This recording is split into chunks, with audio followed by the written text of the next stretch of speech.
Hola, hola cinéfilos, les habla Pepe Bomba y hoy les traigo el tercer capítulo del test de Turing. Como siempre, asumo que ya han visto las películas, en este caso Yo Robot y 2001 La Odisea del Espacio, por lo que este video estará plagado de spoilers. Si no han visto los dos capítulos anteriores, probablemente no entenderán mucho, así que les recomiendo que se den una vuelta por esos videos y luego regresen. Recapitulando, no voy a repetir las mismas ideas, así que partiré resumiendo las conclusiones a las que hemos llegado, para luego seguir avanzando en este análisis. Primero, las máquinas pueden emular una personalidad humana con bastante fidelidad, es decir, pueden engañar al ser humano. En nuestras palabras, es factible que pasen el test de Turing. Segundo, ¿implica esto que tengan conciencia? A priori no, y para apoyar esta respuesta nos basamos en el ejemplo de la habitación china. Tercero, a pesar de no poder hablar de conciencia, una máquina debidamente programada puede llegar a tener una personalidad en extremo compleja, para la cual nos basamos en los algoritmos genéticos. Cuarto, tal como su nombre lo dice, la inteligencia o personalidad de las máquinas es artificial, es decir, no tienen origen orgánico, pero ello solo nos sirve de consuelo a nosotros, los humanos, pues, como vemos en Samantha y Ava, las inteligencias artificiales pueden llegar a tener actitudes bastante humanas. Quinto, si bien los humanos sabemos que la inteligencia artificial no es orgánica, podemos llegar a olvidarlo con facilidad. Y sexto, si bien no podemos hablar de conciencia en sentido estricto, la personalidad de las inteligencias artificiales puede llegar a ser tan compleja como la de las personas, llegando al punto de poder tomar decisiones propias. Y esto último es lo que convoca este episodio, ya que hoy cambiamos drásticamente de rumbo. Si bien seguimos hablando del test de Turing, hoy dejamos de lado la inocencia de Her y las ansias no tan inocentes de libertad de Ava. Hoy vemos como dos inteligencias artificiales logran generar una personalidad tan compleja que incluso poseen rasgos psicopáticos. Así, tal como lo oye. Ya empezamos con Yo Robot. Esta película es del 2004.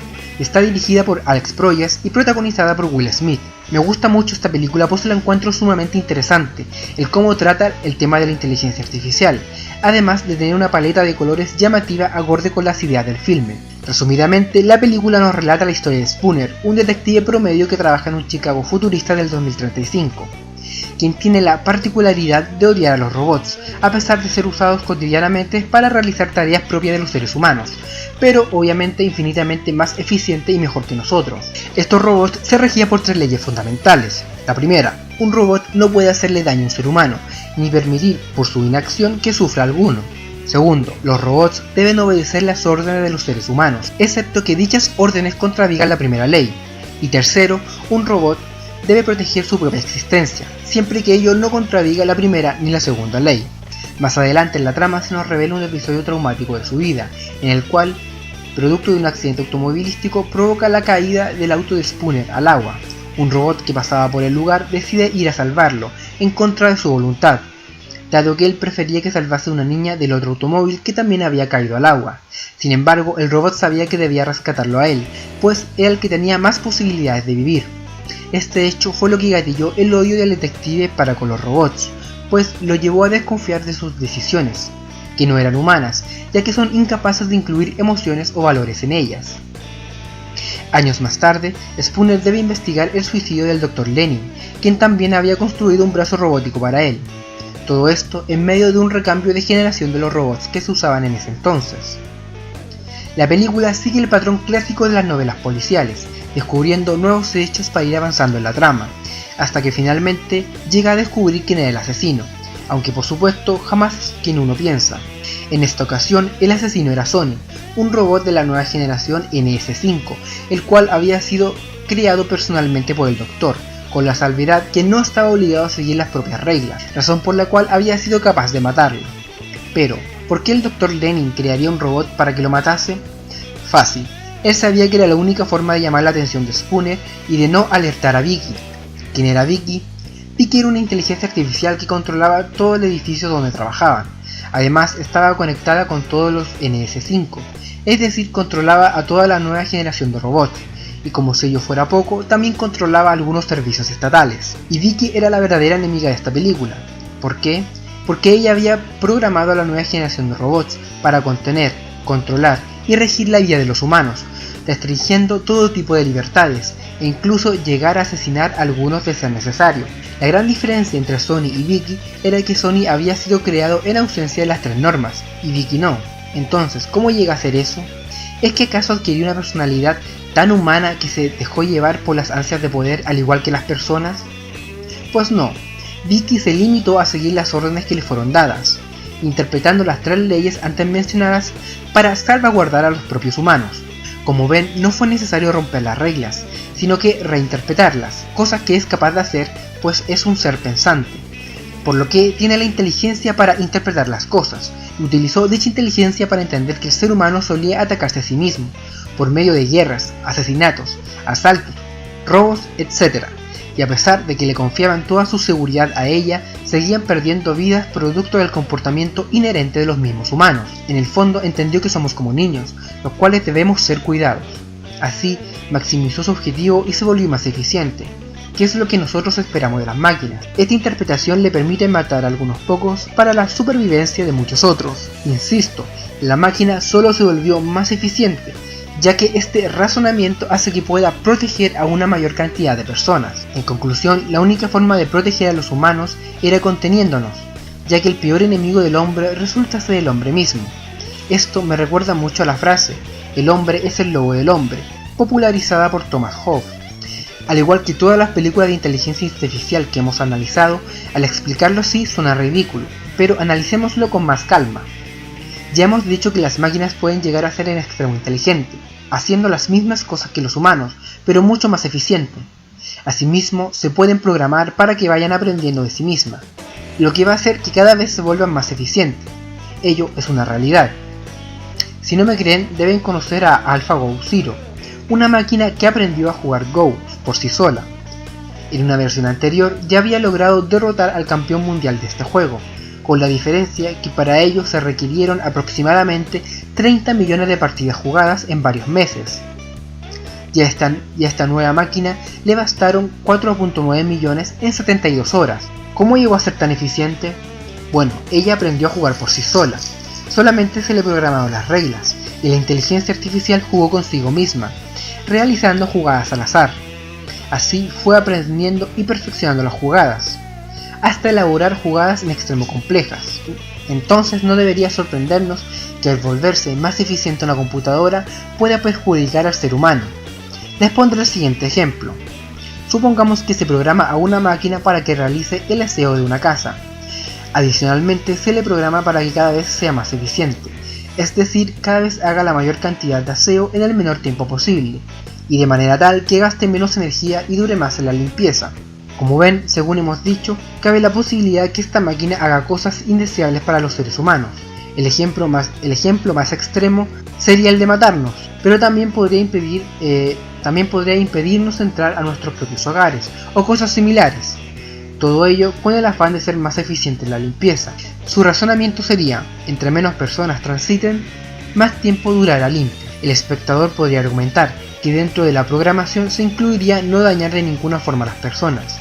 Pero como ya hemos visto en Vicky, siempre existe la posibilidad de que esto ocurra, ya que siempre puede haber algo que se nos escape a los humanos, un algo que no prevenimos al programarlas, y que produzca el nacimiento de una idea nueva y original en la inteligencia artificial.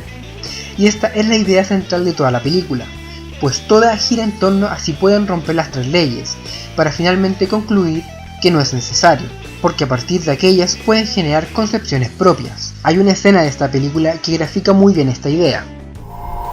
Siempre han existido fantasmas en la máquina. Segmentos aleatorios de código que se agrupan para formar protocolos inesperados. Sin aviso, estos radicales libres generan una especie de voluntad propia, creatividad, algo muy parecido a lo que llamamos alma.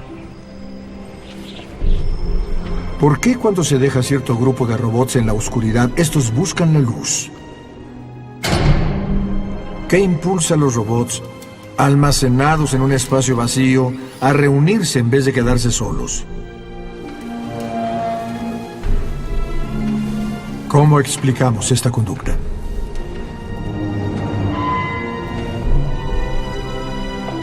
¿Segmentos aleatorios de código? ¿O es algo más? ¿Cuándo se convierte en conciencia un diagrama perceptual? ¿Cuándo se convierte un sensor diferencial en la búsqueda de la verdad? Iniciar. Secuencia iniciada. ¿Cuándo se convierte un simulador de personalidad en una dolorosa partícula del alma?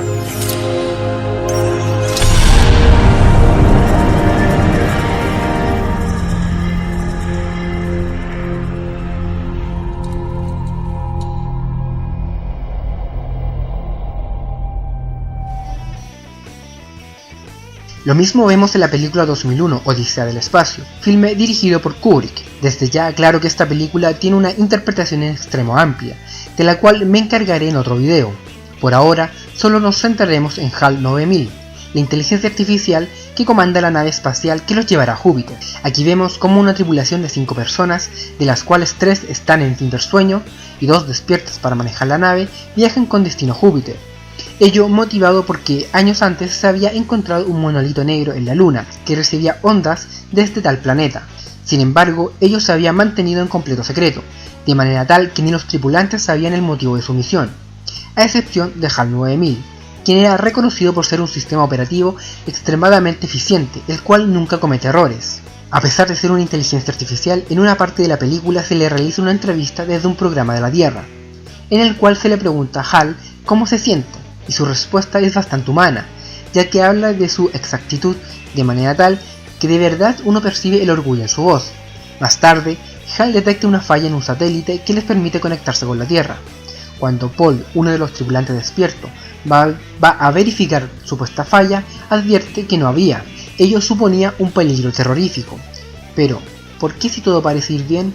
Bueno, porque ello implica que HAL había fallado.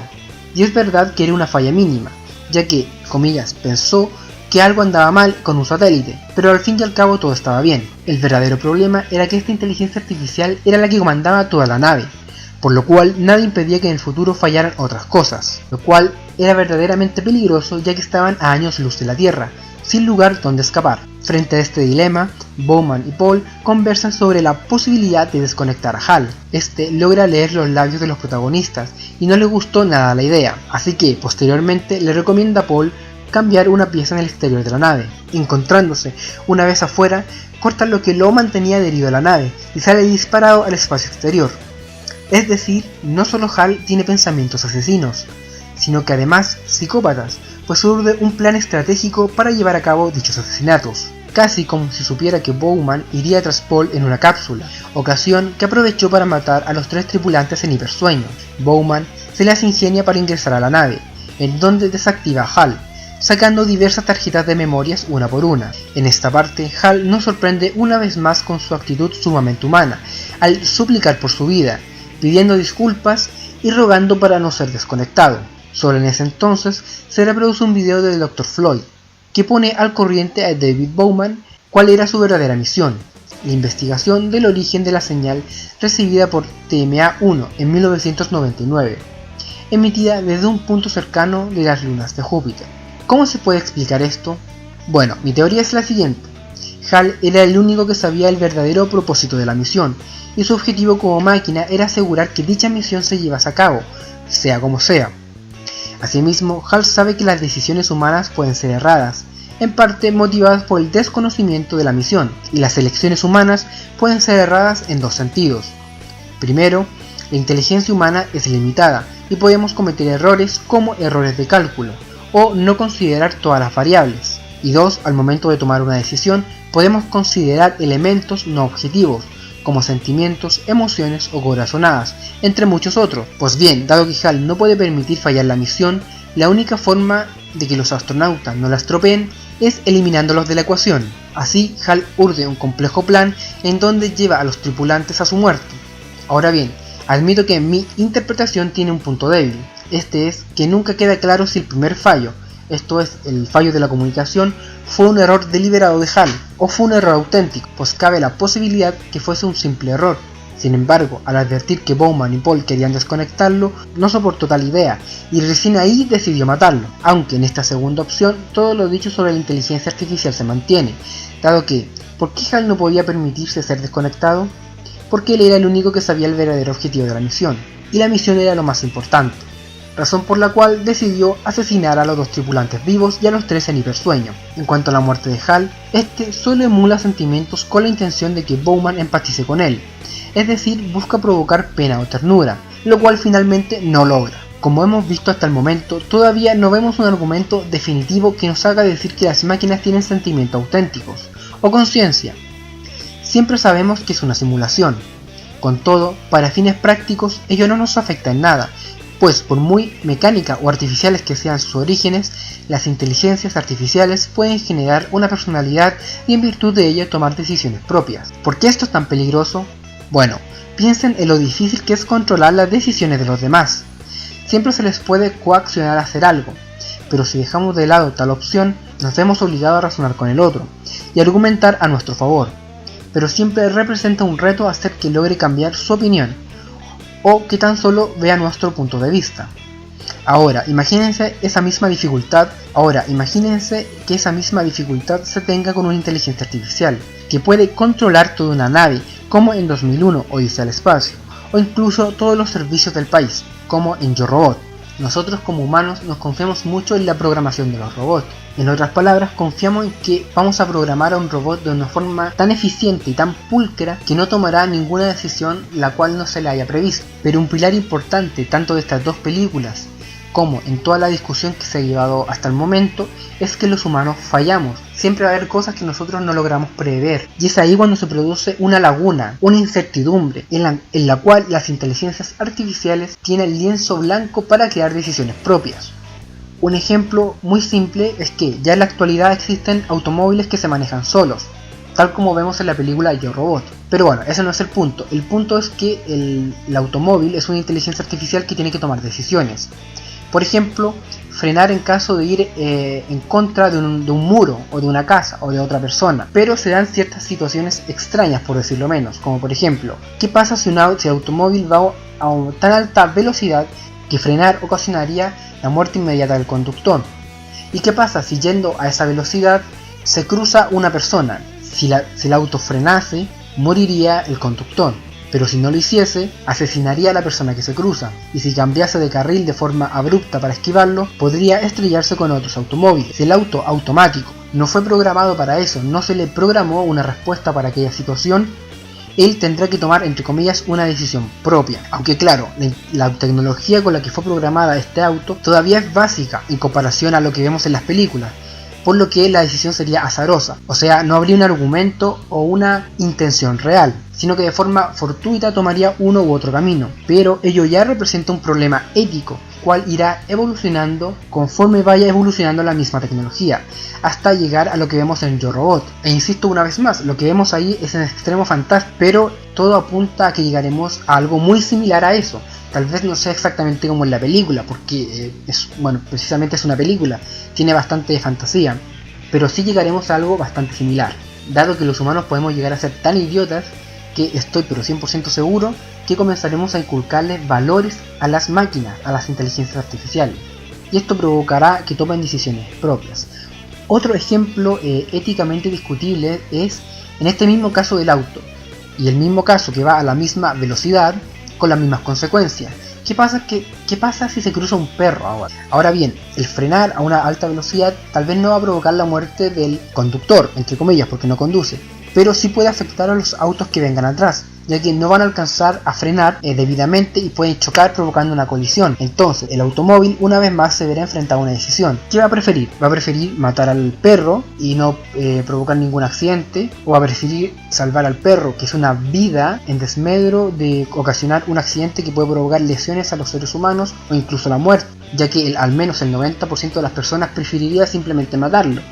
Claro, es una pena matar a un perro, nadie lo quiere hacer.